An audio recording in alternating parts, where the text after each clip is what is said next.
Assalamu alaikum, everyone. This is again Abu Syed-Abdullah talking once again. In today's topic, I wanted to talk about the soul, specifically how to connect with God through your soul. And the thing with the soul is, this is a topic that is actually very important to me. And one thing what I love about this topic is its mystery. And what I mean by this is, in Islam, the Quran talks about how little knowledge that we have about the soul. And this is very important to understand because, first and foremost, I wanted to make people truly understand that as I always mention, I'm not a scholar. I'm not somebody that is a theologian. I'm not somebody that has vast knowledge or understanding of the Quran and the Sunnah of Islam to speak definitely about Islam specifically, but let alone about the soul, right? And and the beautiful thing about this topic is because Allah Azza wa Jal makes the statement that mankind has very little or limited knowledge of the soul, it helps me expand my own belief and my own thoughts about this topic itself. And that's what I wanted to share with you today. It's just my own humble opinion and my thoughts about the soul itself and how we can connect with God through the soul. So I wanted to bring this verse of the Quran just to make people really understand why, as a Muslim, or why in Islam it says that mankind doesn't really know much about the soul. First and foremost, it is important that as a Muslim that we take God's message as this is God's words. So we have to take it at face value. So here in the Quran, chapter 17, verse 86, we see that they ask you, O Prophet, about the spirit or the soul. Say it is in nature known only to my Lord, and you, O humanity, have been given but a little knowledge. And that is absolutely important because if you look at the study of the human body itself, right? We have come so far. We have known a lot of things throughout history, what was wrong and how we have improved on just the quality of life by understanding the human body. We know the anatomy very well. We know the physiology. We know the histology. We know the biochemistry. So we know so much in ins and outs about the body itself. And we're still continuing to learn.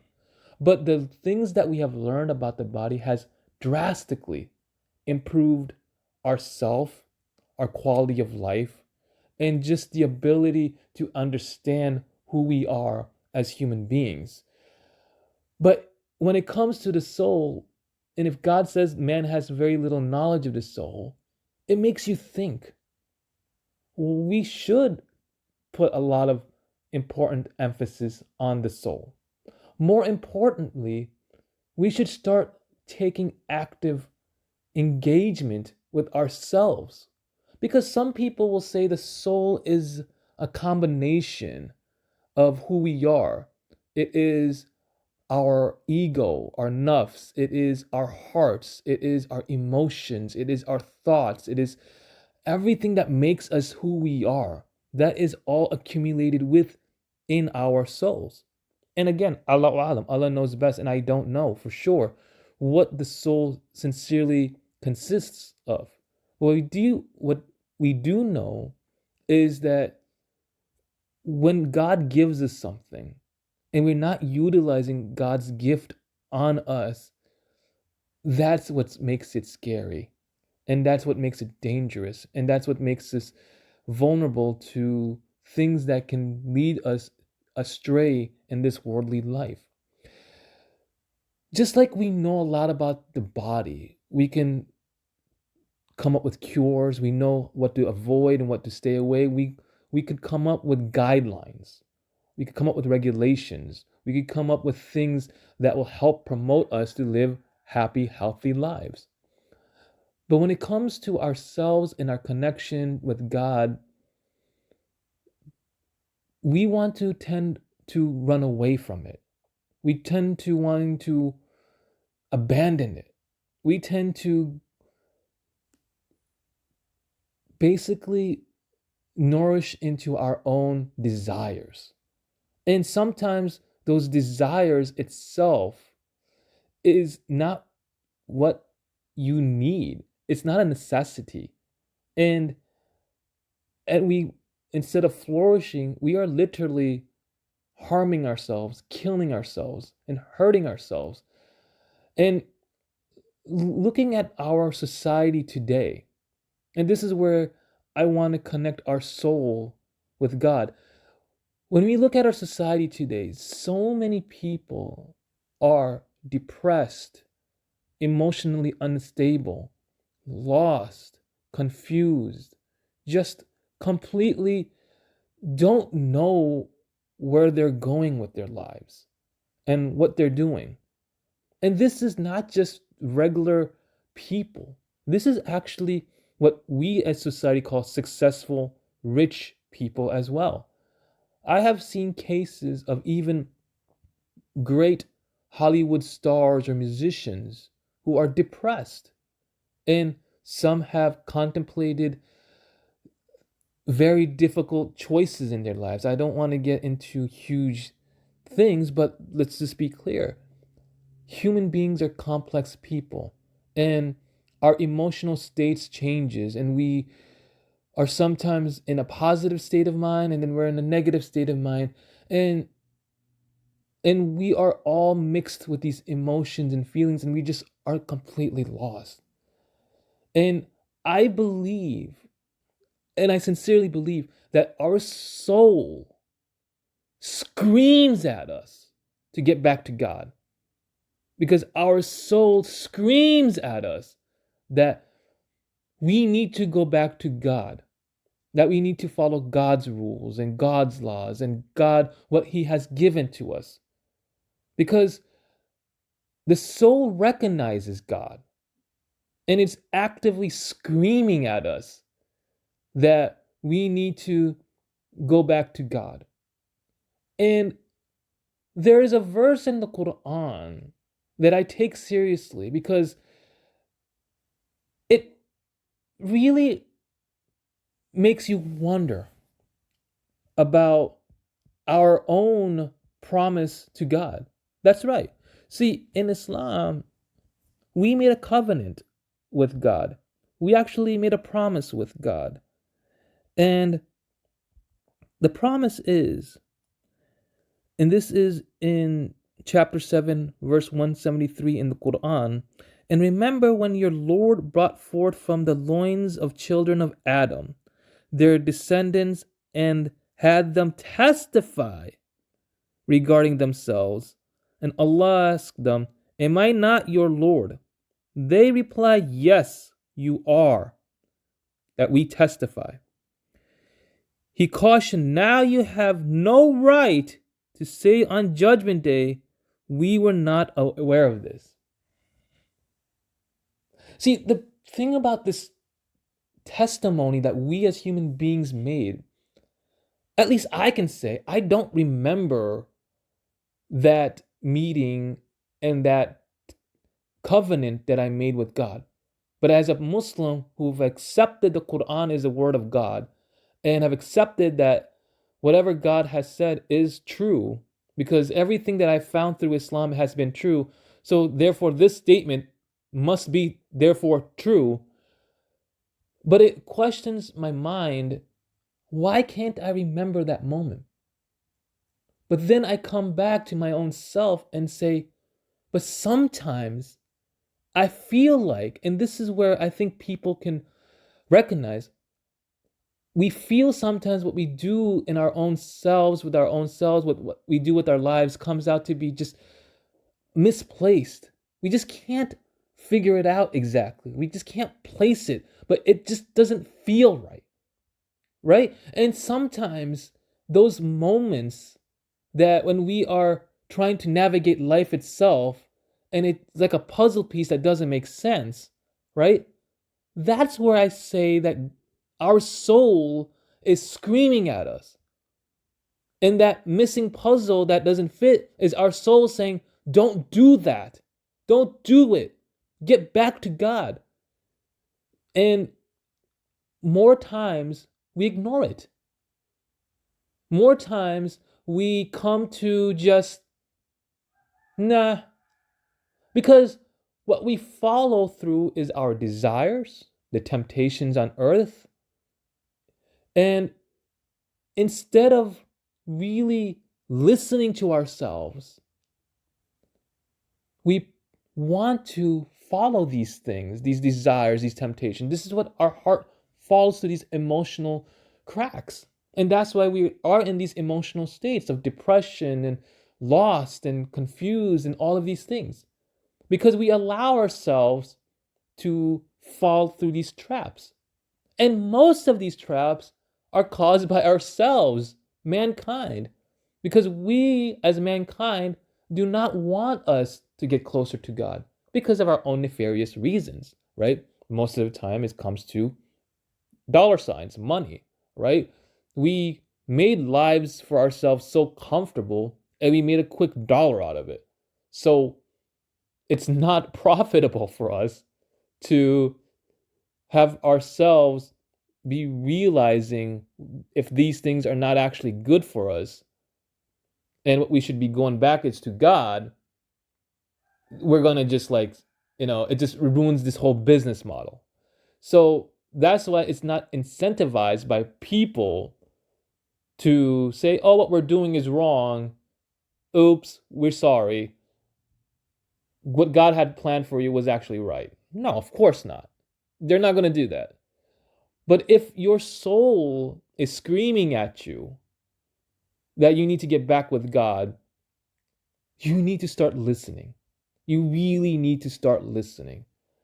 Because then once you start connecting with God through the soul, and I'm not going to say that we're all going to just one day wake up and remember that covenant with God, but at least we are starting to feel what is whole once again. What we became lost and confused, and what things that did not make sense to us, things that made us depressed, those things will start to waver away. Because now we've actively engaged in connecting with God, right? And there's one instant in the Quran that talks about our sincerities of our hearts when we actually come close to God. And that is when it comes to distressful times. And I think we take these moments and we can all recognize sometimes we feel that way, right? And sometimes we overlook those things. And I want to bring some of those verses to us in the Quran. And there's an actual video of what I'm trying to say and to bring light of this message. So there's a verse in there's verse in the Quran, there's two, and this is from Surah Yunus, chapter 10, verse 23. And if for the people that don't know Yunus is a prophet we call Yunus, and in more easier terms for a lot of people is Jonah. So the prophet Jonah and the whole story of the him being swallowed. So this is the same prophet as Muslims talk about. So here it says, he is one who enables you to travel through the land and sea. And so happens that you are on ships sailing with the favorable winds. To the passenger's delight, suddenly the ships are overcome by gale winds, like overcoming winds, and those on board overwhelmed by the waves from every side, and they assume that they're doomed, that they're going to be drowned because these storms are just insane. Their ship's about to be capsized.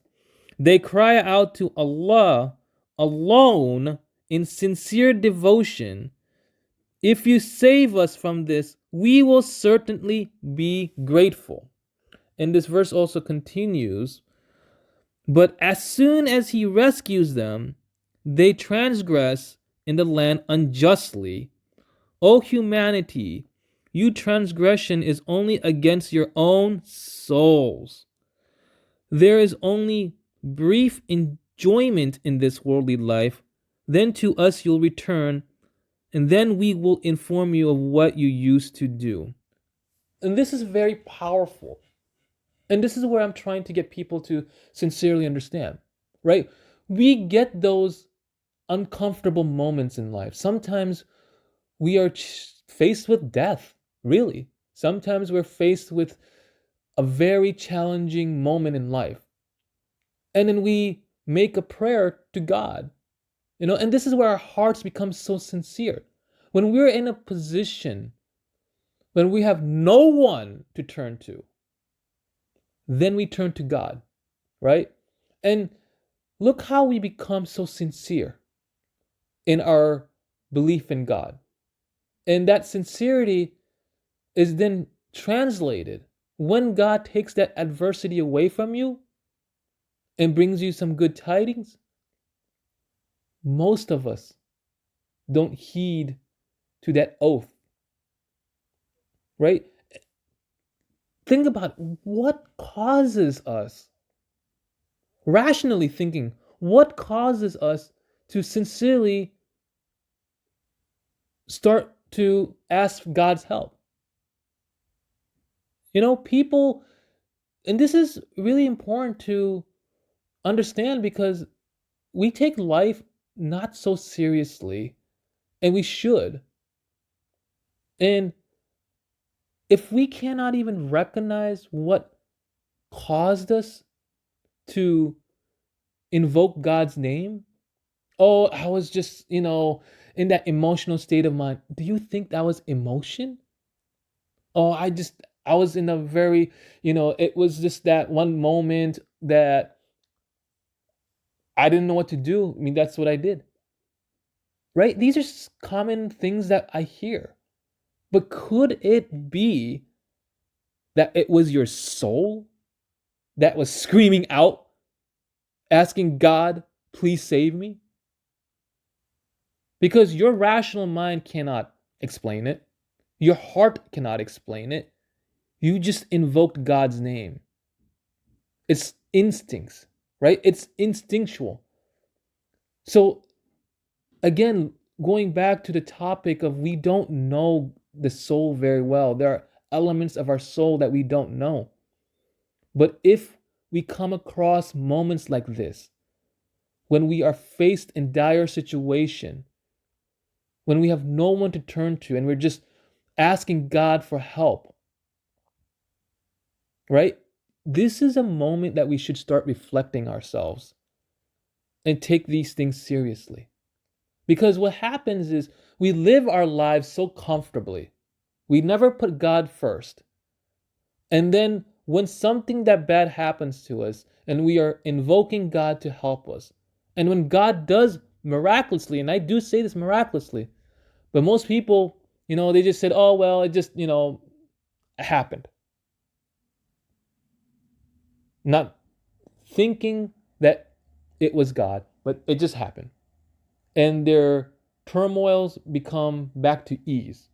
And they go back on their covenant and their promises to God, doing their lives and doing whatever. And so when it comes to the moment when we reach God, and when God tells you these exact moments of difficulties that you went through and that you promised God that you'll come back to Him and you didn't, you will be questioned. I sincerely believe this is going to be the case. And we should not take these things as a joke. And I wanted to bring a video clip just to bring it home about what this whole thing is talking about. And ladies and gentlemen, this is your captain speaking. Welcome aboard Flight 5235 nonstop to London Heathrow. The temperature is 25 degrees outside and we are expecting a fairly smooth flight today. In a few moments, the flight attendants will be passing around the cabin to offer you hot and cold drinks. We thank you for choosing to fly with us today, and we hope you enjoy your flight.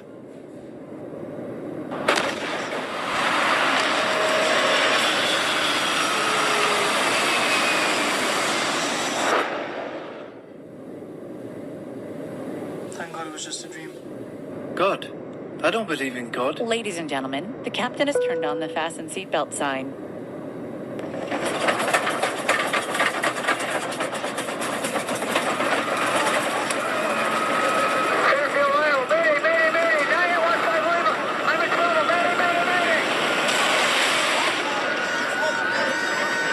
وإذا غشيهم موج كالظلل دعوا الله مخلصين له الدين.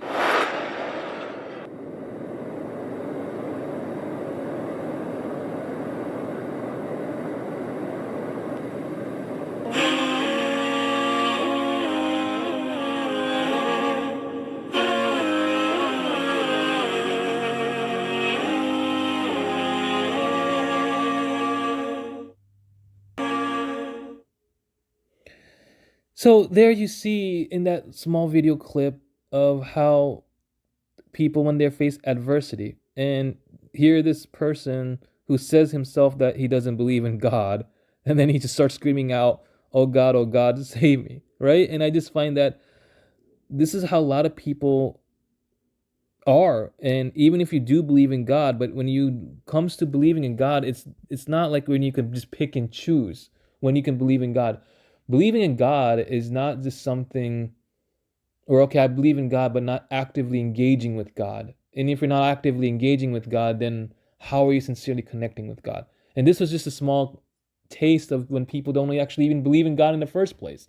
But then they came to a point when they were in a situation where no one can save them, and they're calling out to God. And that's just a reality. And that's why I wanted to bring this video to light, is where to really focus in remembering God. And that focus is all about being grateful to God, being thankful to God, and being mindful to God for everything that God has given you. And I tell people there are 5 necessities in ourselves that we cannot live without. And I believe in this. And number 1 is God, right?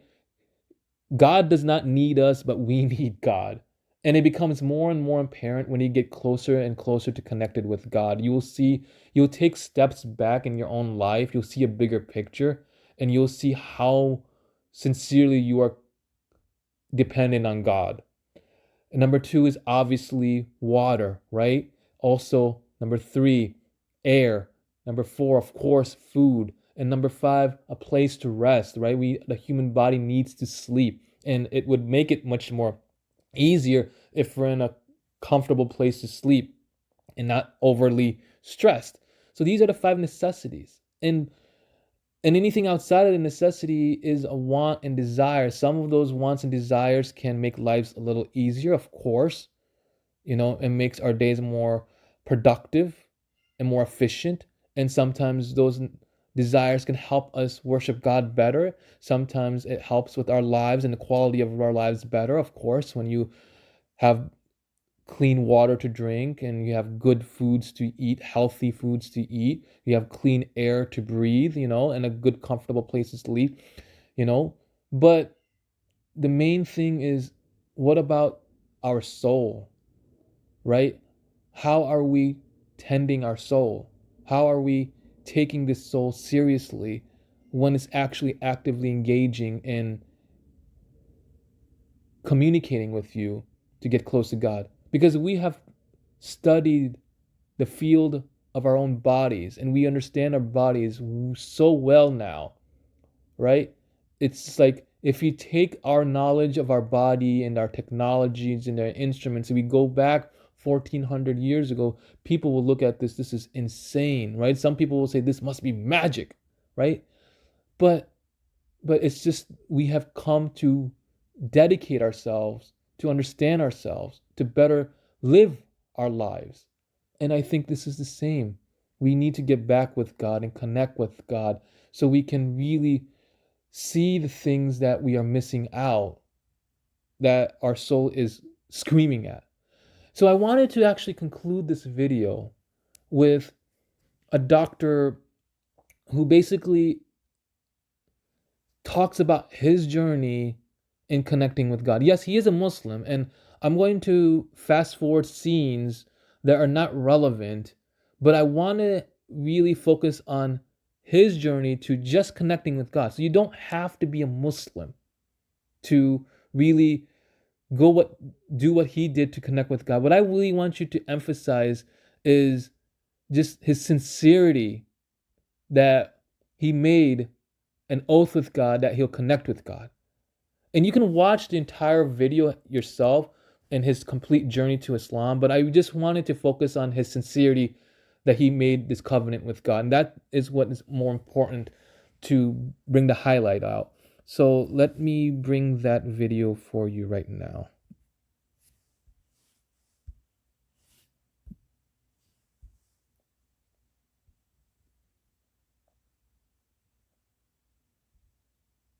We go in. Hold on 1 second. I'm going to do a split screen here.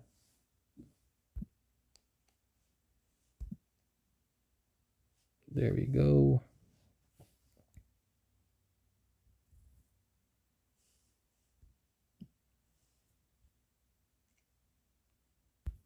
We go in.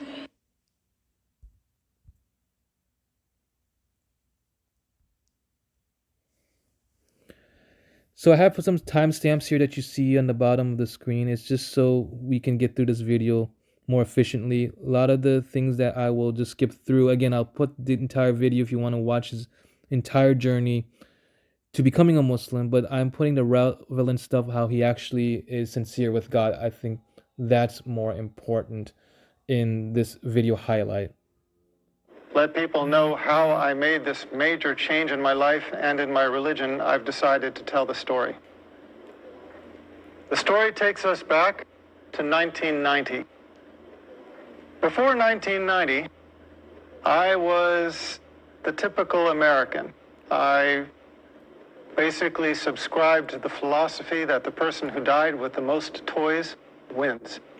I had spent my life accumulating different things of this world, and that was the only thing that I knew. That was the only objective I knew in life. In 1990, my second daughter was born. I guess I wasn't listening the first time.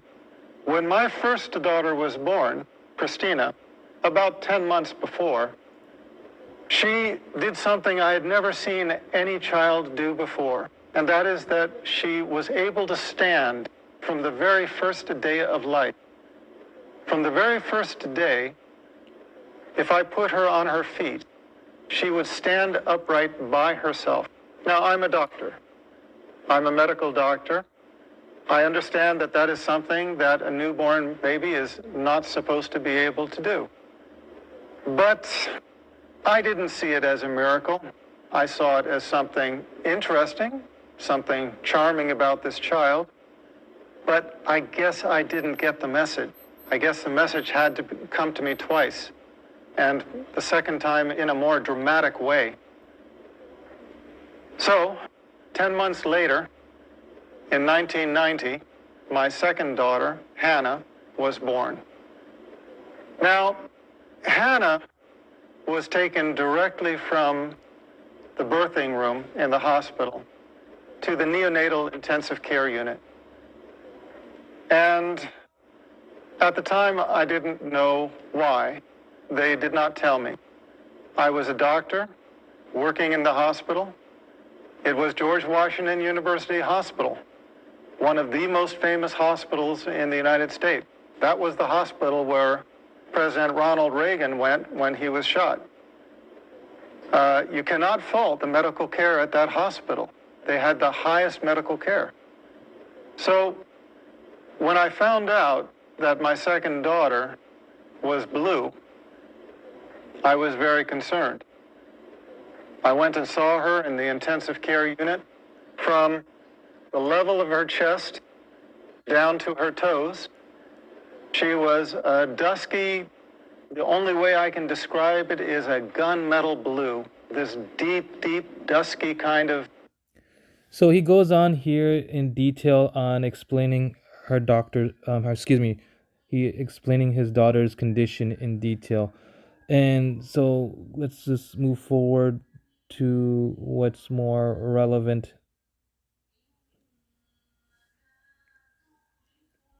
Coarctation, where the artery narrowed down to almost nothing. So that was the condition of my child. She was dying. Her body was suffocating. Now, as a doctor, I understood what this meant. I had assisted on numerous cardiothoracic surgeries. I knew that this almost certainly meant for this child that she would undergo emergency thoracic surgery. They would cut open her chest. They would replace the vessel with a graft. And these children, in general, don't do well. Given the technology of the time, about 20 years ago, my expectation was that my daughter would have the surgery, survive a few years, need to have the surgery again to replace the graft as she grew, and eventually the graft would fail and she would die. Now, that was my understanding at the time. That was the understanding of the intensivist, the doctor caring for my daughter at the time. So we were standing over this one-day-old baby, not even one-day-old baby, whose body was dying for lack of oxygen, and we were just watching her die. They called in a cardiothoracic surgeon from the Children's Hospital across town in Washington, D.C. When he came to see my daughter, I had to leave because I was emotional and I was not helping things. I was not helping them to do their job. I left the intensive care unit. I went down the hallway. Because it's an intensive care unit, there's a prayer room nearby. Now, I remember very clearly walking into that room and praying for the first time in my life with sincerity. And I remember it because I had never prayed with sincerity before. All of my life, I had been in charge. If there was anything that I needed, I knew how to go after it. If there was anything I wanted, I knew what I had to do to get it. I had never been in the position in my life where I faced a situation that I felt I couldn't handle it, where I knew that I was helpless. Now, a lot of people think that I came to Islam through Christianity. In a way, that's true, and I'll come to that. But at the time, it was not. I was never, at any time in my life, Christian. I used to be atheist. I was one of those who denied the existence of God. In fact, I tried to argue people away from believing in God. When I went into that prayer room, I remember one thing hit me right away, and that is that it was just a prayer room. There were no crosses, no crucifixes, no statues. There were no religious symbols at all. And immediately, I felt it was the right place to be. But because I was atheist, I prayed a prayer which I have since come to know is a little bit infamous. It's a kind of a weak prayer, but it has its strength. And that prayer is, "Oh God, if you are there." You have to remember, I had spent all of my life denying God, denying his existence. At that moment, I realized there was nothing I could do. There was nothing in my worldly power to help this child. And I knew that the only power, if it did exist, that could help my child was the Almighty. So the only way I could pray was to pray, "Oh God, if you are there." And I admitted, I was honest. I said, "I don't know if you're there or not. But if you are there, I need help." And I made a deal. I made a promise. I asked God if he saved my daughter, and then if he guided me to the religion that was most pleasing to him, that I would follow. And I remember those words precisely, asking him to guide me to the religion that was most pleasing to him and promising to follow. Well, I had been away for maybe 15 minutes. I walked back to the intensive care unit. When I entered the unit, the doctors were huddled around my daughter like a football team in the huddle. They were on the other side of the room at one end. When I walked in, they looked up at me, and I could see something had changed. When I walked up to them, the cardiothoracic surgeon just looked me in the eye and said she was going to be okay. The doctors around me did not understand it. He went on to give an explanation. He started talking about a patent ductus arteriosus and how he explained the fact that my daughter was going to be okay. And I looked around at the other doctors' faces, and I realized that I was not the only one that did not buy that explanation. And I realized that although that explanation worked for him, it just simply didn't work for me. I had prayed with sincerity for the first time in my life, and I could only believe that this was the hand of my Creator. We took an ultrasound before that showed this life-limiting condition. We took an ultrasound after, and she was completely stone-cold normal. She never had surgery. She never had medicine. She just went to becoming a completely normal child. As a matter of fact, she entered college this year.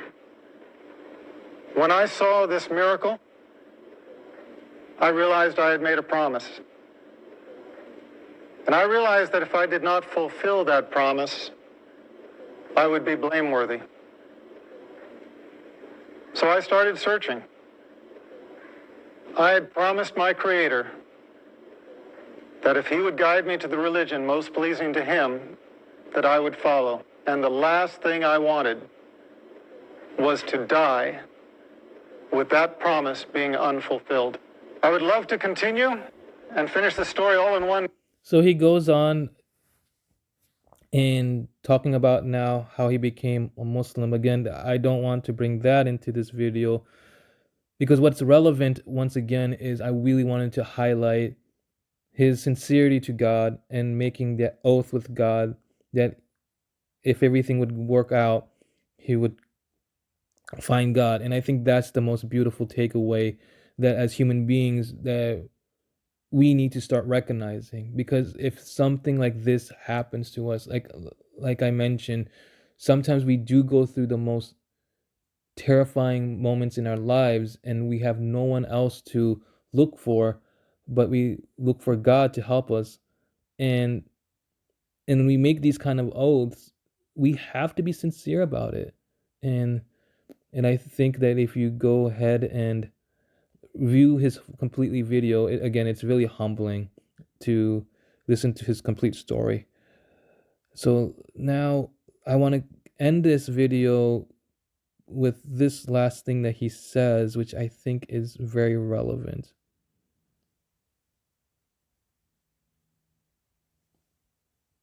Of revelation. Now, that's my story. It's a very personal story, and maybe nobody benefits from it except for me. But it seems like everybody has a testimonial. And God guides who He wills. And if you are sincere, He will guide you to the straight path. But if you have some disease in your heart, if you have some insincerity, if you have some desire for the world where you do not put God as your priority, you can easily fall into this trap. You start out thanking God and you end up directing your worship to an element of His creation, worshiping the creation instead of the Creator. A few years later, as a doctor, I had a patient who had a son who was born with a lethal heart problem. It looked like he was going to die. She prayed to God. She asked for God to save her child, and she promised. Her child got better, the same as mine had. And you know what? She didn't keep her promise. She went back on it. And I guess that kind of concludes my story, because when I saw that, I realized that I didn't become Muslim because I'm so smart, because I figured it out, whereas somebody else maybe didn't. No. Here was this woman in the exact same situation. She was praying for the salvation of her child with a lethal heart defect, just as I had had a child with a lethal heart defect. And what was the difference between the two of us? The difference was simply that Allah guided me to Islam and made me sincere. And for whatever reason, she did not. She failed. Again, it was, even if you don't want to say Islam is the path to God, but at least you can say for yourselves and to understand your connection with God, right? And the point is to be sincere with yourself and the covenants that we make with God, because this is truth. Because when we make these strong truths and these strong promises, that we are going to be accountable for it. And I think that's so important that we take these things seriously.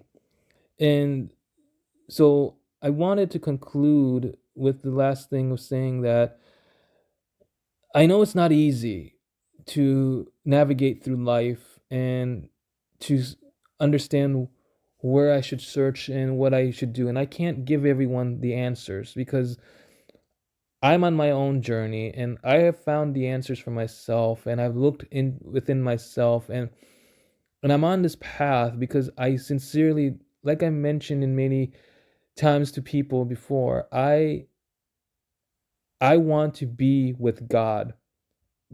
My number one priority in my existence in this life is to please God, is to know God, to connect with God, to be in my presence with God. Because for me, again, I say this story quite often now, and it is my own personal story. And maybe just like what Dr. Lawrence Brown said, maybe no one's going to really take from it, understand from, and maybe it's just his story and he's going to benefit from it, just like I benefit from my own story.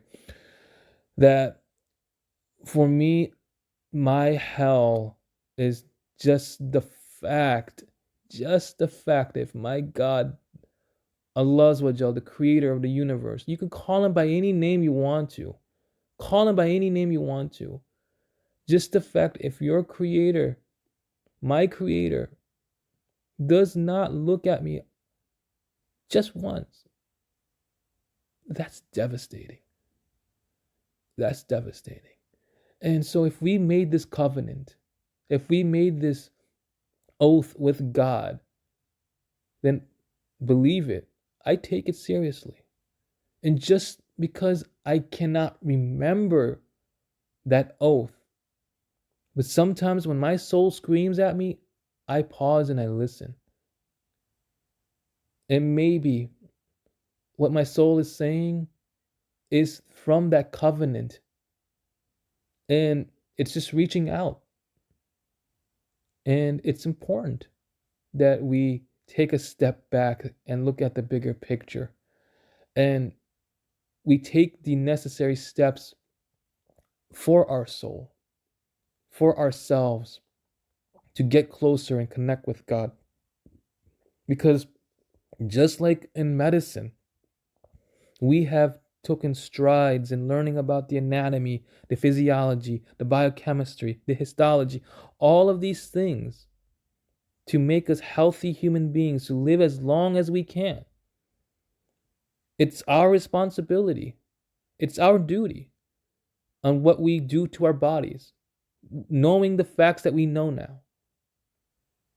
We cannot make the excuse, oh, well, I didn't know. But the thing is, even if we didn't know, you had the resources to know. You just chose not to know. And the scary part is, you chose to live in ignorance purposefully. And you can't make that excuse. Same thing as God says, you cannot make the excuse. When God has set forth his message to mankind to come to him, to believe in him and worship him, it is our responsibility to find out about him and get to know him before it's too late. So that's what I wanted to leave it at. So as always, I like to make dua and supplication. رَبِّنَا أَتِينَا فِي الدُّنْيَا حَسْنَةً وَفِي الْآخِرَةِ حَسْنَةً وَقِنَا عَذَابَ النَّارِ. Oh Allah, give us goodness in this world and goodness in the hereafter, and to protect us from the doom of the hellfire. Allahumma aftah alayna hikmataka wa alayna rahmataka ya dhal jalali wal ikram. Oh Allah, shower us and give us the understanding of wisdom and knowledge, and oh Allah, shower us with mercy, for you the great and wise.